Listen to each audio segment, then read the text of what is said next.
नमस्कार। मैं Vishnu Narayan the Bihar mail के लिए। अब जैसा कि आप लोगों को हेडिंग से ही पता चल जा रहा होगा, इस समय हम लोग केसरिया बौद्ध स्तूप आए हुए हैं।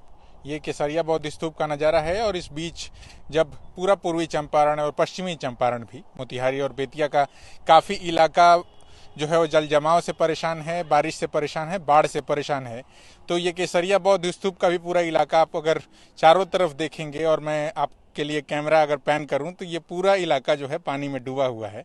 और जाहिर तौर पर इसकी वजह से ये बौद्ध स्तूप भी प्रभावित हुआ है। हालांकि शासन प्रशासन ने अपने तरीके से इसको जो है बचाने की कोशिश की है और तो इसका पानी कुछ हद तक निकाला भी गया है और निकालने की कोशिश है। और साथ ही साथ जो यहाँ का इतिहास है, क्योंकि हम इससे पहले लौरिया नंदनगढ़ तो आए थे, केसरिया बौद्ध स्तूप नहीं आ सके थे, तो वो हम उसके बारे में जो एक बेसिक इन्फॉर्मेशन एएसआई ने अपनी ओर से लगाई है, मैं वो पढ़ करके आपको सबसे पहले बता देता हूँ। ये बौद्ध स्तूप केसरिया के बारे में जो एक इन्फॉर्मेशन है वो यहाँ पर लिखा हुआ है कि पूर्व में स्थानीय स्तर पर पौराणिक राजा बेन का गढ़ या देवरा के नाम से प्रसिद्ध। देवरा इसी तरीके से होता है। देवरा बहुत सारे जगहों पर जो एक जो बनावट होती है प्राकृतिक, उसको भी देवरा कहते हैं, जो एक पहाड़ नुमा बालू के। तो प्रसिद्ध यह संरचना एक बौद्ध स्तूप का भग्नावशेष है जो 2381 एकड़ भूभाग पर फैला है। मान्यता अनुसार यह स्तूप उस स्थान पर बना जहां बुद्ध ने अपने दान पात्र उन अनुयायी भिक्षुओं को दिया था जो वैशाली में बुद्ध द्वारा दिए गए अंतिम प्रवचन में आसन निर्माण की घोषणा सुनकर उनका अनुगमन कर रहे थे। इस स्तूप का निर्माण 2 कालखंडों में हुआ। मूलतः शंकुशाण काल में निर्मित स्तूप को गुप्त काल 5वीं-6वीं शताब्दी पूर्व में संवर्धित किया गया था। पूर्व में मैकेंजी 1814 ईस्वी तथा अलेक्जेंडर कनिंघम 1861 ईस्वी द्वारा अन्वेषित इस स्तूप का उत्खनन 1998 ईस्वी में भारतीय पुरातत्व सर्वेक्षण के पटना अंचल द्वारा प्रारंभ किया गया, जिसे तत्पश्चात पुरातत्व उत्खनन शाखा थर्ड द्वारा 2018 में पुनः आगे बढ़ाया गया। तो ये जो है वो जो है बौद्ध स्तूप यहाँ पर आपको केसरिया का जो बौद्ध स्तूप है वो दिखाई पड़ता है। तो ये जो है वो 6 लेयर्स में है। जो इसके बारे में जो इन्फॉर्मेशन है कि 6 स्तरीय एक संरचना है। एक वृत्ताकार बौद्ध स्तूप है जो ईंटों एवं मिट्टी के गारे से निर्मित है। इसके शीर्ष में लगभग 10 मीटर ऊंचा तथा लगभग 22 मीटर व्यास वाला बेलनाकार विशाल अंडभाग है, जो आपको बिल्कुल टॉप में दिखलाई पड़ रहा होगा। अगर यहाँ से आपको दिखाई पड़ रहा हो हमारे माध्यम से, तो स्तूप की कुल ऊंचाई लगभग 31.5 मीटर तथा व्यास लगभग 123 मीटर है। अद्यतन उत्खनन में एक अतिरिक्त स्तर के संकेत मिले हैं जिससे इस स्तूप की ऊंचाई तथा व्यास में बढ़ोतरी हो सकती है और तब यह भारत का बृहत्तर स्तूप हो जाएगा। निचले 3 स्तरों पर 4 मुख्य दिशाओं तथा उनके कोणों में 3 पूजा कोष्ठों का समूह विद्यमान है। चौथे स्तर पर स्थित पार्श्व कोष्ठ छोटे हैं, जबकि 5वें स्तर पर केवल एक कोष्ठ स्थित है। ऐसा इन 2 स्तरों पर छोटी परिधि तथा जगह की सीमित उपलब्धता के कारण हुआ है। छठे शीर्ष स्तर पर केवल बेलनाकार अंडभाग है। पूजा कोष्ठों के समूह के बीच बहुभुजीय संरचना का अलंकरण है जो पश्चिमी चंपारण के लौरिया नंदनगढ़ स्तूप से तुलनीय है जाहिर तौर पर, और वो हम पहले आपको दिखा चुके हैं। प्रत्येक स्तर पर एक दूसरे से सीढ़ियों के द्वारा जुड़ा है जो अलग अलग स्थानों पर स्थित है। इस स्तूप के अंड भाग का संरक्षण कार्य स्पूनर द्वारा 1911-12 ईस्वी में होने के साक्ष्य मौजूद हैं, जो यहाँ बाद में जो खुदाई हुई उससे पता चला। संभवतः सभी कक्षों में बुद्ध की मूर्ति प्रतिस्थापित थी, परंतु अब यह केवल कुछ कक्षों में ही टूटी अवस्था में परिलक्षित है। ये मूर्तियां कक्षों के पिछली दीवार से सटे चबूतरे पर बनी हैं। कुछ कक्षों की पार्श्व दीवारों पर भी बुद्ध की मूर्तियां मिली हैं। यद्यपि ये अत्यंत जीर्ण शीर्ण अवस्था में हैं। ये मूर्तियां मिट्टी, चूना एवं ईंटों के चूर्ण से बनी हैं जिस पर गच प्लास्टर किया गया है। तो इस बात को भी समझिए आप, कभी कभी इन पर लाल रंग का लेप चढ़ाया गया है। अब मूर्तियों के केवल निम्न भाग, कमर, पैर, हाथ या अग्रभाग ही बचे हैं जो इंगित करते हैं कि बुद्ध पद्मासन एवं भूमि स्पर्श मुद्रा में है। जाहिर तौर पर बुद्ध की अलग अलग मुद्राएं पूरे देश दुनिया में अलग अलग तरीके से देखने को मिलती हैं। इन मूर्तियों की तुलना नालंदा और विक्रमशिला महाविहारों की मूर्तियों से की जा सकती है, जिससे प्रतीत होता है कि यह गजकारी कला का परंपरा इस क्षेत्र में 5वीं सदी ईस्वी से लेकर 10वीं सदी ईस्वी तक विद्यमान थी। तो जाहिर तौर पर जब हम आपको ये बौद्ध स्तूप दिखा रहे हैं, केसरिया का बौद्ध स्तूप, तो जाहिर तौर पर चारों तरफ जब हम जा रहे हैं और ये बहुत सारे जगहों पर जो है बुद्ध के अवशेष देखने सुनने को मिलते हैं, चाहे आप विंध्य पर्वत श्रृंखला पर घूम रहे हों या इस इलाके में भी हो तब भी। और ये जाहिर तौर पर ये बुद्धा सर्किट का जोन है और इस जगह को काफ़ी विकसित करने की कोशिश की गई है, मगर उसके बावजूद जो स्थानीय एक तरीके से सहयोग होता है वो इस जगह को उस तरीके से मिल नहीं पाया है। और जाहिर तौर पर वही दिक्कत है, चूँकि हमारे साथ हमारे लोकल जो गेस्ट और होस्ट भी हैं, तो उनसे भी बात करेंगे यहाँ के बारे में, जो लोग यहाँ के स्थानीय हैं। और ये जो पोल आपको दिखलाई पड़ रहे होंगे, ये पोल जो है एक समय में इन पे लाइट्स लगी थी, मगर अब चूंकि हम बिहार में हैं और बिहार में बहुत जल्दी हैं ऐसे थी पर चीज़ें चली जाती हैं, ये लाइटें लगी थीं, अब नहीं हैं। तो इसको लेकर के भी जाहिर तौर पर बहुत कुछ हुआ, बहुत सारी बातें हुई, बहुत सारा फंड आया इसको लेकर के। और स्थानीय लोग जब साथ हैं तो उनसे बात करते हैं कि इसको लेकर के, जैसे आप लोग बराबर आते जाते रहते होंगे यहाँ पर, तो इसको लेकर के क्या यादें हैं, कैसा आप सबसे पहली बार देखे थे तो कैसा था, अब कैसा है? सबसे पहले जैसे कि आप देख रहे हैं कि शिलापट में लिखा हुआ है कि भेम राजा का गढ़ था। इसकी दो चार ही मान्यताएं हैं। लोग कहते थे कि यहाँ जाने से भेम काट लेता है। एक भेम एक तरह का कीड़ा है, वो काट लेता है। और बाद में लोग जिनको जानकारी नहीं थी, फिर लोग कह रहे नहीं, राजा का गढ़ था जिसमें उनका राजमहल दबा हुआ है। फिर आर्कियोलॉजिकल सर्वे ऑफ इंडिया के द्वारा जब इसकी खुदाई, पहले एक टीला दिखाई देता था, एक सिर्फ ये मृत प्राय जगह हुआ करता था। बाद में इसकी चारदीवारी कराई गई, जैसा कि आप देख रहे हैं, लाइट लगाए गए, रंग रोगन किया गया। और उस समय जब हम लोग आप अंदर जाएंगे तो देखेंगे कि यहाँ पे बुद्ध की खंडित मूर्तियाँ हैं। चूँकि मूर्तियों का किसी का हाथ टूटा हुआ है, पैर टूटा हुआ है, सर का आधा भाग, किसी का शरीर का आधा भाग टूटा हुआ है। हर खंड में वो बुद्ध की मूर्तियाँ हैं। हमें देखने को मिल सकती हैं क्या? अभी भी मिल सकती हैं, आपको ऊपर चढ़ाई करनी पड़ेगी। हाँ, तो मगर अब पहले शायद जो आमतौर पे लोग ऊपर चढ़ जाते थे, अब जो है पहले ही लिख दिया गया है कि लोग ऊपर चढ़ के जाहिर तौर पर बहुत सारी जो खुराफात करते थे एक तरफ। हालांकि तब भी जो ये पूरा स्तूप है उसके ऊपर पेड़ पौधे, और पेड़ तो मुझे लग रहा है कि ठीक ठाक 30-40 साल तक के पेड़ आपको देखने को यहाँ पर जो है मिल जाएंगे। तो जाहिर तौर पर उससे, और ये जब हम देखिए एक तरीके से पानी के बीच से होकर के जा रहे हो एक जगह, तो बिल्कुल खदर गया है। यहीं पर देखेंगे तो काफ़ी गड्ढा है और हम जो हैं वो चल रहे हैं इस पर, और इसको जो है लेफ्ट से होकर के आना है, लेफ्ट से होकर आना है, क्योंकि दाहिने तरफ ये पूरी सड़क कटी ही नहीं है। हाँ, लेफ्ट से नहीं, इधर गड्ढा है पूरा। तो ये केसरिया का बौद्ध स्तूप है, और इस तरीके से ये पूरा बुद्धा सर्किट है जिसको लेकर के ये, चाहे जो सड़क इसके सामने से गुजर रही हो, ये वैशाली की ओर तक चली जाती है। और यहाँ पर चाहे अरेराज हो या पूरा बेतिया, हालांकि चंपारण जब था तब साथ था, एक तरीके से पूर्वी और पश्चिमी चंपारण में पूरा इलाका बट्टा, तो उसके बाद एक हिस्सा बेतिया कहलाया है और एक हिस्से को हम लोग जो है मोतिहारी के तौर पर जानते हैं। मगर ये इलाका जब बटा नहीं था, पूरा चंपारण जिला एक था, तो ये सारी चीज़ें यहाँ इस इलाके में गांधी ने भी आना चुना। और जब गांधी आए तो उसके बाद जिस तरीके से यहाँ की राजनीति या पूरे प्रदेश की और देश की राजनीति बदली, वो एक अलग कहानी है।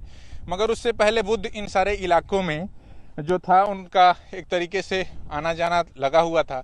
और सिर्फ यही नहीं, विंध्य पर्वत श्रृंखला में भी बुद्ध को हमने चाहे रीवा के आसपास इस तरीके के जो बौद्ध स्तूप देखने को मिलते हैं, और उसको अपने तरीके से एएसआई ने संरक्षित किया है। यहाँ जो एएसआई का संरक्षण है वो काफ़ी हद तक जो है कमज़ोर नज़र आता है। ये जो काफ़ी एक, आप अगर लेफ्ट हैंड साइड में आपको दिखाई पड़ रहा हो तो आप इस बात को समझिए कि ये कुछ संरक्षित तरीके से जो ईंटें हैं वो नई ईंटें हैं। आमतौर पे जो, अगर मैं आपको नीचे दिखाऊं तो ये जो ईंटें हैं वो पहले के ज़माने की ईंटें हैं और वो बड़ी बड़ी ईंटें थीं। तो अभी भी आपको जैसे ये ईंट दिखाई पड़ रही होगी, ऐसी ईंट अब नहीं बनती है आमतौर पे। अब ईंटें जो बन रही हैं वो इस तरह की ईंटें हैं जिससे एक तरीके से संरक्षित करने की कोशिश की गई है। ये ईंट है पहले के, ये ईंट का हालांकि एक छोटा सा हिस्सा है, इससे और बड़ी बड़ी ईंटें जो है वो हमको देखने को मिलेंगी। ये इस तरीके से, तो ये पूरा जो है था एक तरीके से, ये स्तूप उन बड़ी ईंटों से बना था। और इसको अलग अलग जगहों पे, कई जगह पर ईंटही भी बोलते हैं। जब मैं रीवा की तरफ गया था और वहाँ जो मैंने बौद्ध स्तूप देखे थे और उनको जो संरक्षित करने का, तो वहाँ के स्थानीय लोग इसको ईंटही बोलते हैं।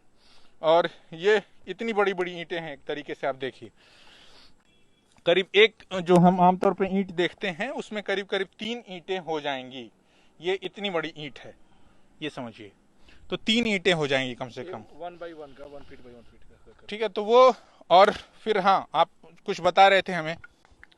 अभी जो है यहाँ पे पानी की वजह से लोग बता रहे हैं, स्थानीय लोग, जैसे कि हम लोग जानते भी हैं, सांपों का ये अड्डा बना हुआ है। तो हम लोग चढ़ाई तो कर सकते हैं, लेकिन ये रिस्की है, जिसकी वजह से हम लोग चढ़ना अभी उचित नहीं होगा। पर जब आप चारों तरफ पानी देख रहे हैं तो पानी से बचने के लिए जो है सांप या जो भी रेप्टाइल्स हैं वो इन ऊंची जगहों पर और आसानी से, जहां पर उन्हें पानी किसी तरीके से परेशान ना करे, वो इन सारी जगहों पर आ जाते हैं।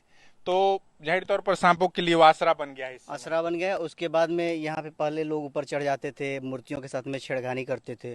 बाद में स्थानीय प्रशासन द्वारा ये सुनिश्चित किया गया कि लोग ऊपर न चढ़े, लोगों को जागरूक भी किया गया। तो लोग ऊपर तक आज भी जाते हैं, लेकिन थोड़ा जाना अभी खतरे से खाली नहीं है। आपको अपने अपने रिस्क पे ऊपर चढ़ना पड़ेगा।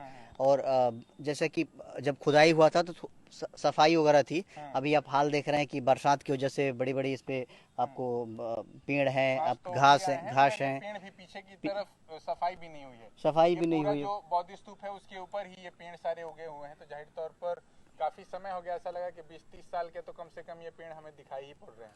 तो इनको या तो काटा नहीं गया, चाहे जिन भी वजहों से, सामने की तरफ से नज़ारा जो है वो इस तरीके से है और पीछे की तरफ ये पेड़ उगे हुए हैं। जी। और दूसरा ये कि अभी इसकी 1/3 ही खुदाई हुई है। अभी लोग जैसे कि आपने शिलापट पट पे भी पढ़ा कि यदि पूरी खुदाई हो पाती है तो ये भारत का नंबर 1 स्तूप हो सकता है, सेकंड हो। सांची के स्तूप के बाद में इतनी बड़ी स्तूप हमारे पास में इस केसरिया में ही है। बेसिकली ये बहुत बड़ा हुआ करता था, लेकिन 1934 में बिहार में जो भयानक भूकंप आया था, तो इसका ऊपर का कुछ जो भाग है वो ढह गया। अभी जो आप देख रहे हैं ऊपर का भाग, आप ऊपर ले जाइए, देखिए। आप हमारे कैमरे की नज़रों से जो कुछ आपको दिखाई पड़ रहा हो, तो ऊपर एक स्ट्रक्चर है जिसको बेलनाकार या अंडानुमा, और उसके ठीक ऊपर भी एक लेयर है। तो ये 6 लेयर्स में है, मतलब नीचे से आप चढ़ते चले जाएंगे, 1 सीढ़ी, 2 सीढ़ी, 3 सीढ़ी, 4 सीढ़ी, 5 सीढ़ी, 6 सीढ़ी, तो ऐसे अलग अलग लेयर्स में ये पूरा जो बौद्ध स्तूप है। और ऊपर जा करके तो बुद्ध की स्मृतियों का एक तरीके से स्मृतियों को दर्ज किया जाता था। बुद्ध के जो महापरिनिर्वाण के बाद जिस तरीके से जो उनके अनुयायी हुए, उन्होंने बुद्ध की याद में इस तरीके के जगह जगह पर जो है बौद्ध स्तूप बनाए। और ये पूरे जो है बिहार में ही नहीं, उत्तर प्रदेश में, मध्य प्रदेश में, खासतौर से ये जो पूरी विंध्य पर्वत श्रृंखला है या इसके अलावा भी अलग अलग जगहों पर देखने सुनने को मिलता है।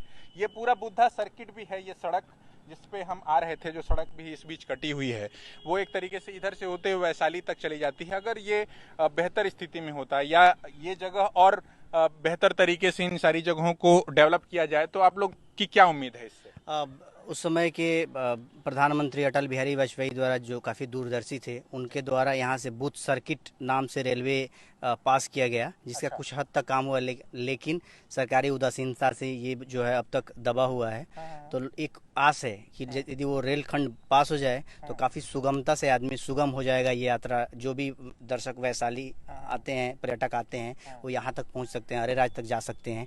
तो रोड के साथ साथ हम ट्रेनों के माध्यम से भी यहाँ से जुड़ सकते हैं। तो जितना जल्दी जो भी हम यहाँ के स्थानीय लोग हैं, लोगों में उम्मीद है कि काफ़ी जल्दी ये बनेगी, लेकिन काफ़ी वर्षों से ये उपेक्षित है।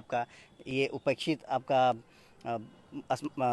बौद्ध स्तूप भी है और हमारा जो रेलवे का खंड है वो भी। बिल्कुल। चारों तरफ राजनीतिक तौर पर जब भी बातचीत होती है तो लोकल के लिए वोकल होने की बातचीत है। ये लोकल के लिए अगर वोकल होने की बात है, अगर यहाँ हम लोकल ही कम से कम ये जो सारी हमें लाइटें दिखाई पड़ रही हैं, लाइटें हैं ही नहीं, पड़ क्या रही हैं, मतलब थी में बातचीत करनी पड़ती है बिहार के भीतर जब भी बात करनी पड़ती है तो। और ये इसके लिए जो एक लोकल के लिए वोकल होने की बात है, अगर लोकल लोग इस पूरे बौद्ध स्तूप के लिए शायद वोकल हो जाएं तो इसकी स्थिति कुछ और होती। सरकारी संरक्षण जिस तरीके से मिल रहा है, मगर स्थानीय लोगों का भी इसके प्रति जो आग्रह अनुग्रह है वो तो बहुत मजबूत नहीं दिखाई पड़ता। क्या आप समझते हैं? सब इसके लिए सबसे बड़ी बात यह है कि आम लोगों को अपने धरोहर के प्रति जो है जागरूक होना पड़ेगा। सरकार तो जागरूक करती है। अब महज आप 50 रुपए की लाइट के लिए अगर अपनी आप पहचान छुप बना दे रहे हो, अगर सौंदर्यीकरण के लिए जो सोलर लाइटें लगी हुई थी यहाँ पे, उन लाइटों को आप उठा के घर में ले जा रहे हो, तो फिर सरकार का तो काम है लूटो और लुटाओ। तो उसी आधार पर अगर आप करते रहेंगे तो आपकी जितनी भी धरोहरें हैं वो ऐसे ही मुंह ताकती रह जाएंगी। आप अरेराज मंदिर को ही देख लीजिए, यहाँ के पर्यटन मंत्री रहते हुए भी उस मंदिर का जीर्णोद्धार ढंग से नहीं हो पाया। चाहे इस बौद्ध स्तूप की स्थिति आप देख रहे हैं, शायद आप पेड़ के बारे में जो बोल रहे थे, अगर उन पेड़ों की कटाई होगी तो बौद्ध स्तूप के जो की संरचना है उस पर असर पड़ जाएगा, क्योंकि तत्कालीन आर्कियोलॉजिकल सर्वे ऑफ इंडिया में डॉक्टर नीरज मिश्रा, जो बड़े भाई हम लोग के एलुमिनाई भी हैं, तो वो यहाँ का संरक्षण में आए हुए थे, तो उन्होंने बताया था कि अगर उन पेड़ों की कटाई की जाएगी तो इसके संरचना पे असर पड़ जाएगी। और जाहिर सा बात है कि नमी है, मिट्टी अंदर है, तो अनावश्यक पेड़ पौधे निकलेंगे ही, और सबसे पहले कि लोगों को जागरूक होना पड़ेगा। अब मगर ये देखने में आ रहा है कि ये पेड़ों की ऐसी उम्र कोई 1000 साल नहीं है, 30-40 साल की उम्र होगी। हाँ, अगर ये इससे पहले इसको लेकर के संजीदगी होती, जाहिर तौर पर ये तो हजारों साल पुराना है। हाँ, वो तो है ना। तो अगर इसको लेकर के कोई संजीदगी होती स्थानीय स्तर पर लोगों के बीच में, या जब से भारत में कम से कम सरकारें बनने लगी हैं, तब भी शायद ये बेहतर स्थिति में होता।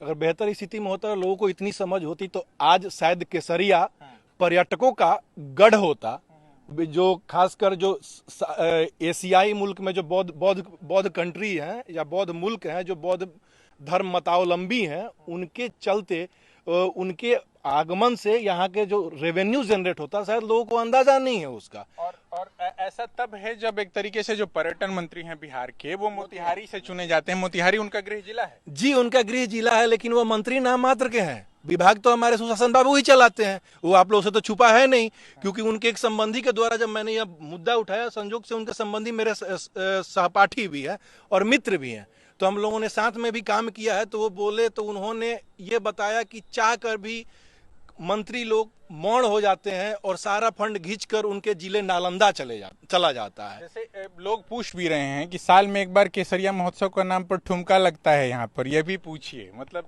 नहीं, जाहिर सा बात है कि अगर आप ठुमका लगवाते हैं तो झुमका भी गिरवाइए ना भाई, कोई रोका तो नहीं है आपको। लेकिन आप साल भर के नाम पे एक बार आते हो और चटनी चटा के चले तो सारा फंड अपने विशेष जिले के लिए रख लेते हैं, तो फिर बिहार में 38 जिले हैं, सिर्फ एक ही जिला थोड़े ही है। जाहिर तौर पर जब हम बात करते हैं इस तरीके की जगहों को जो है फिर से लाइमलाइट में लाने की और सबकी नजरों में लाने की, तो बिहार के तो तमाम अलग अलग जिले हैं, 38 जिले हैं। अगर चाहे वो कैमूर, रोहतास का शाहाबाद का इलाका हो या फिर ये चंपारण का इलाका हो, है ना, अलग अलग जगहों पर अपने तरीके से पुरातात्विक और ऐतिहासिक आधार पर भी बहुत सारी चीजों को देखा और समझा जा सकता है, जिनको लेकर के आप अगर हाईलाइट करते तो शायद पूरी दुनिया भर से, जाहिर तौर पर बुद्ध सिर्फ अब हमारे जो हैं वो देश के नहीं रह गए हैं, वो जो है वैश्विक धरोहर हैं। और उनके नाम पर जो एक पूरा एक धर्म चला पूरी दुनिया भर में, जिसका चाहे चीन में दखल है या जापान में दखल है या पूरी दुनिया भर में जिस तरीके से दखल है, तो उसके जो भी धर्मावलंबी हैं, मतावलंबी हैं, वो लोग यहाँ आते, इन सारी जगहों को देखते और जाहिर तौर पर आते भी हैं, है ना। मगर जो भी आएगा और वो इन परिस्थितियों में देख करके तो नाक बहुत सिकोड़ेगा। एक बार आ भी गया तो शायद दूसरों को वो नहीं कहेगा जा करके, ठीक है। जो तो मुहा मुही बात होती है, कई बार वो फिल्मों को भी हिट कराती है और ऐसी जगहों को भी हिट कराती है। तो वो जा करके जो भी फीडबैक देगा, वो कभी भी इस सर्किट से गुजरेगा तो वो यहाँ उस मन से, और जाहिर तौर पर इसके सामने हमें गेस्ट हाउस भी दिखाई पड़ रहा है ना। मगर वो अब किस स्थिति में है, शायद लग तो नहीं रहा कि कोई आकर के रुकता भी है वहां पर, है ना। और ये चारों तरफ पानी से इस बीच जो है वो भरा हुआ है, तो जाहिर तौर पर जब हम ये बौद्ध स्तूप है, इसके ऊपर जाने में हमें खुद डर लग रहा है इस समय। बरसात का तो मौसम है ही, और इसकी वजह से जो सारे जो पूरा एक रेप्टाइल की प्रजाति है सांपों की, वो सारे सांप जो हैं वो यहाँ से देखने को इसलिए इस वजह से भी यहाँ से नहीं जाते हैं। और जो स्थानीय लोग अपने तरीके से जिसको और प्रश्रय देना चाहिए था, वो सब कुछ न दे करके वो अपने ही एक तरीके से जिस डाल पर आप बैठे हुए हैं उसी डाल को काट रहे हैं। तो कहते हैं कि इसके लिए प्रशासन अपने स्तर पे सोचे, ठीक है। प्रशासन तो सोचती है, प्रशासन का काम क्या है कि लोगों को बस वही झुनझुना पकड़ाना, तो भाई आप उस झुनझुने को भी तो ढंग से पकड़िए।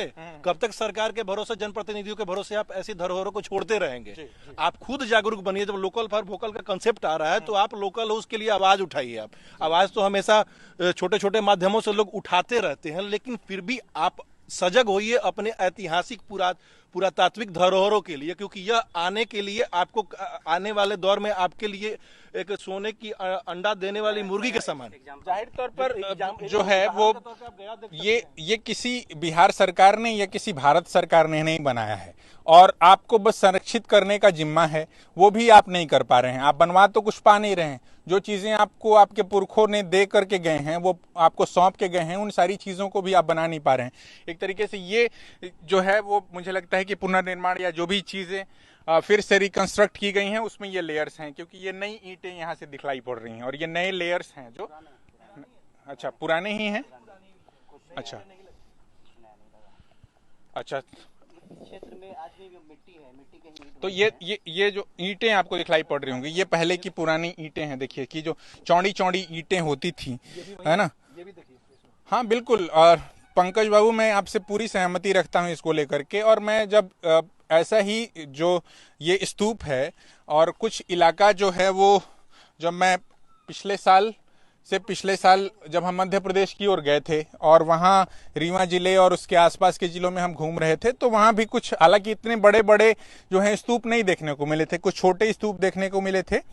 तो उसको वो लोग ईंट ही मानते हैं आमतौर पे। जो पूरा एक भट्ठा का कल्चर है, एक जो ट्रेडिशनल जिस तरीके से ईंट बनती थी, वो कुछ मानते हैं कि ये ईंटें वैसी ही हैं। चूंकि छोटे स्तूप थे वहाँ, तो लोग अपने तरीके से जानवरों से उठा करके ले गए और उसके बाद अपनी जो है, यहाँ से देखेंगे तो आपको वो स्ट्रक्चर और इतनी खूबसूरती से बनाया गया था कभी किसी दौर में, और अब तक, और इसके संरक्षण के लिए जाहिर तौर पर कुछ नहीं हो रहा है। बुद्ध का अपना ही धर्म था जाहिर तौर पर, मगर एक मंदिर भी यहाँ पर लेफ्ट हैंड साइड में दिखने लगा है। जाहिर तौर पर ये इधर 20-30 साल का मंदिर होगा, तो शायद बचा जा सकता था इन सारी चीज़ों से कम इस कैंपस के भीतर तो बचा ही जा सकता था। और ये सारी जो है छोटी छोटी नहीं, इसका भी कुछ टेक्निकल टर्म है। ये छोटे छोटे जो हैं, इसमें जैसे जो, चूंकि बुद्ध एक जो थे उस धर्म के उद्घोषक थे, और वो उनका जो है अवशेष या उनकी स्मृतियां यहाँ दर्ज की गई। और उसके बाद जो बुद्ध के धर्मावलंबी हुए, छोटे संत हुए, एक तरीके से उनके फॉलोअर्स हुए, तो उनके लिए ये छोटी छोटी जो हैं ये बनाई गई। और उनकी जो एक तरीके से अस्थि कलश वगैरह या अस्थियां यहाँ इन सारी जगहों पर जो है प्रवाहित की जाती थी या गाड़ी जाती थी। तो ये एक चीज़ है। एक पीछे जो है बरगद का पुराना पेड़ देखने को मिल रहा है। जाहिर तौर पर रोशनी भी हमारे लिए कमजोर होती जा रही है, मगर यही है इसको लेकर के और इसके संरक्षण को लेकर के जाहिर तौर पर मौका था, क्योंकि मोतिहारी के पास इस बार पर्यटन विभाग भी था, मगर कृषि मंत्री भी रह चुके हैं। मतलब बड़े बड़े दिग्गज नेता जो है, चाहे वो प्रदेश स्तर के हों या देश के स्तर के हों, वो तमाम लोग मोतिहारी से और चंपारण के अलग अलग हिस्सों से जीतते रहे हैं, मगर इसको लेकर के कहीं कुछ हुआ हो, इसके संरक्षण को लेकर के कम से कम हमें। हाँ, और ये देखिए टूटा हुआ जो हिस्सा जो है वो आपको दिखलाई पड़ रहा होगा। तो ये 6 लेयर्स में है पूरा जो है बौद्ध स्तूप केसरिया का। और हम जब यहाँ आए, इससे पहले हम लौरिया नंदनगढ़ से तो आपको लाइव पिछले साल दिखाई चुके हैं जब हम आए थे बेतिया। ये जो है पूर्वी चंपारण मोतिहारी जो जिला है उसके भीतर पड़ता है, वो बेतिया में है। और वहाँ पर एक जो है अशोक का स्तंभ भी है, जिसको लौरिया या लौर, जो खासतौर से भोजपुरी का देशज शब्द है लौर, लाठी डंडे के लिए इस्तेमाल होता है। तो वहाँ लौर की तरह एक जो है अशोक ने एक जो अशोक के उत्खनन के बाद वहाँ से मिला था, और उस पर अशोक ने अपनी जो एक तरीके से ब्राह्मी लिपि पर कुछ टेक्स्ट खुदा हुआ है जो उनके दौर की पहचान को वो दिखाता है। तो ये हमने यहाँ की यथा स्थिति को दिखाने की आप सब लोग को कोशिश की, और उस इतिहास को भी दिखाने की कोशिश की जो हमारे आप से कहीं पुराना है, और जाहिर तौर पर उसको उभारने की ज़रूरत है, उसे पूरी दुनिया को दिखाने की ज़रूरत है। और जाहिर तौर पर इस समय जो छटा देखने को मिल रही है वो बिल्कुल अद्भुत है, और ये कितना खूबसूरत मंजर रहा होगा जब कभी ये बन करके तैयार हुआ होगा, और कितना विशालकाय जो है वो स्ट्रक्चर है, मगर हम इसे बचा नहीं पा रहे हैं। जो लोग भी लाइव देख रहे हों वो लाइव शेयर करते चलें, ताकि ये बात इसको लेकर के कहीं सुबुगाहट शुरू हो, अधिक से अधिक लोगों तक ये बात पहुंच सके। इतना ही कहना है आप लोगों से, अतिरिक्त बाकी जो है वो छोड़ते हैं दर्शकों के जिम्मे। द बिहार मेल के लिए जो है केसरिया बौद्ध स्तूप से मैं विष्णु नारायण, बहुत धन्यवाद।